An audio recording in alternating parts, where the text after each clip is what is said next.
Well, welcome back to another in our little series of films we're doing here called Percy's Progress. Little doggie's now 50 weeks old, so we're not far off of our first birthday now. And those of you that have been following us pretty regularly would have probably noticed on the last video I was getting some interesting deliveries from probably about 4 or 5 foot in front of me. And it's a fine line really, because obviously that little dog's got all that enthusiasm, and I don't want to start trying to kind of push him down and restrict that drive to bring the retrieve back to me. But what I obviously do want, I do want to try and develop a better habit where he's holding on to the dummy retrieve a bit better for me. Obviously as time goes on and we get into the shooting field, I don't want him launching himself 4 or 5 foot in front of me with a pheasant. It could all get a bit messy. So you probably noticed we're back in the garden now, and I'm never afraid to kind of take a few steps back in the dog's training.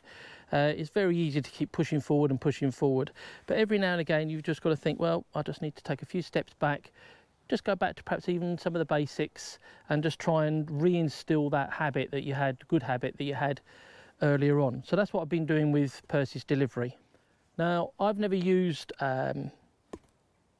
these before, paint rollers. I do know a lot of professional trainers that do. I've not used them for any particular reason, but I've certainly found them very useful in this particular exercise.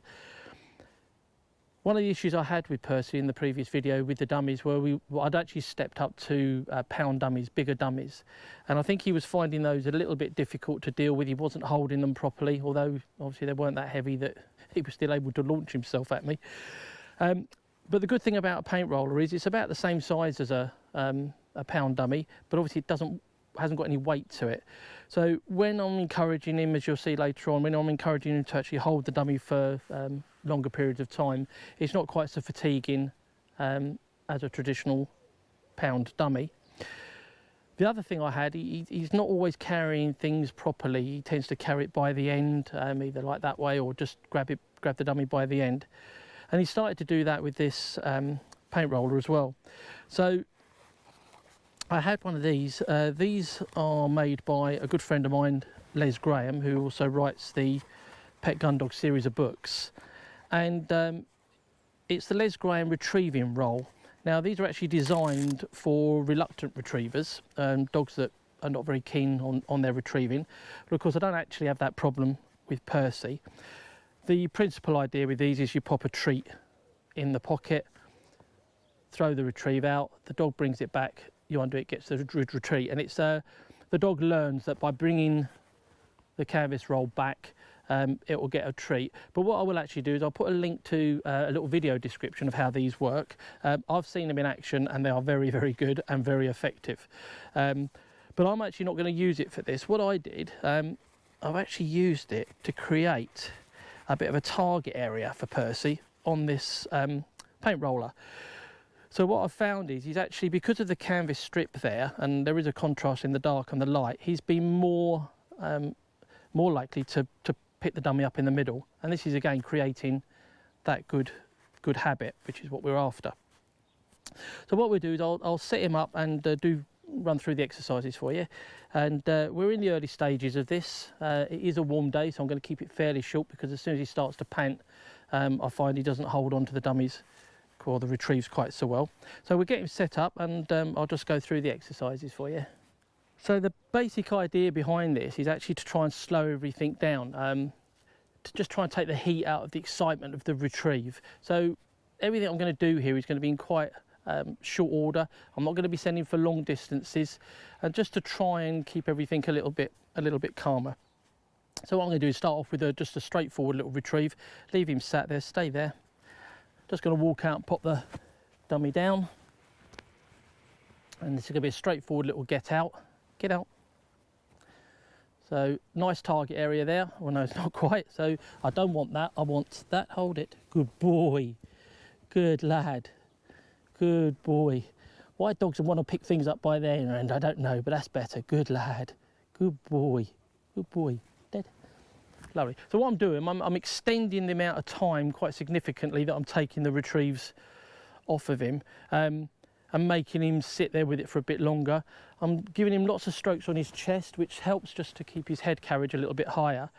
But the other thing he has got a bit of a habit of, he will throw his head around. So I'm just trying to slow that down and try and ultimately stop it. We'll just try him on another one. Stay there. Obviously I'm keeping everything nice and quiet and nice and calm. I don't want to actually inject any real excitement into this. Get out. Good boy, good boy. That's a better pickup. Good lad. Nice.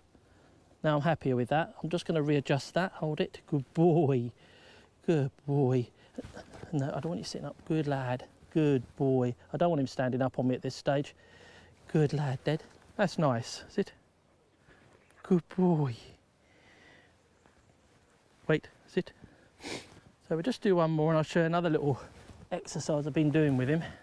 It's really important, I think, on this that you just stay nice and quiet and calm.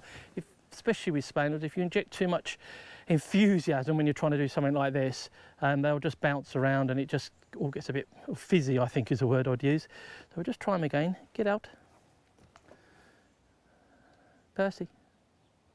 Good boy. Sit. Sit. He's actually got that by the tag now, so we're just going to readjust it for him. Sit. Good boy, hold it. Oh, good lad. Good lad. You've really got to have patience for this. Good boy. Wait. Wait. Wait. Percy. Sit. Again, he's picking it up by the end. Hold it. Good boy. I'm being really consistent with this. I don't want him picking it up by the end. I want him in the middle. Sit. Sit. Good lad. I'll just try him one more. Get out. Good boy. Sit. That's better. Good. Nice pick up. Sit. Good lad. Good boy. Wait. Wait. Wait, wait. Just making him sit and hold that for a little bit longer. Wait. Good Percy. Sit. Good boy. Good lad. Dead. So basically what I'm doing there is just trying to extend the time he's holding the dummy for. I'm not going to do it for too long. As I say, it's quite warm today and he's already starting to pant now. And of course, as soon as they start to pant, they don't want anything in their airways, so it can make it a bit more difficult. So I'm going to increase this over the next week or so and just build it up very slowly over the next few days. Hopefully we'll crack it. But I should also, when we go out into the field and I'm doing kind of perhaps more advanced training with him, which I'm starting to do, I'm still going to insist that I get that better delivery off of him. And hopefully we can just create a better habit than what we had in the last video. But like I say, slow progress, always a work in progress, and hopefully we'll get there in the end. You're a good boy. Well done.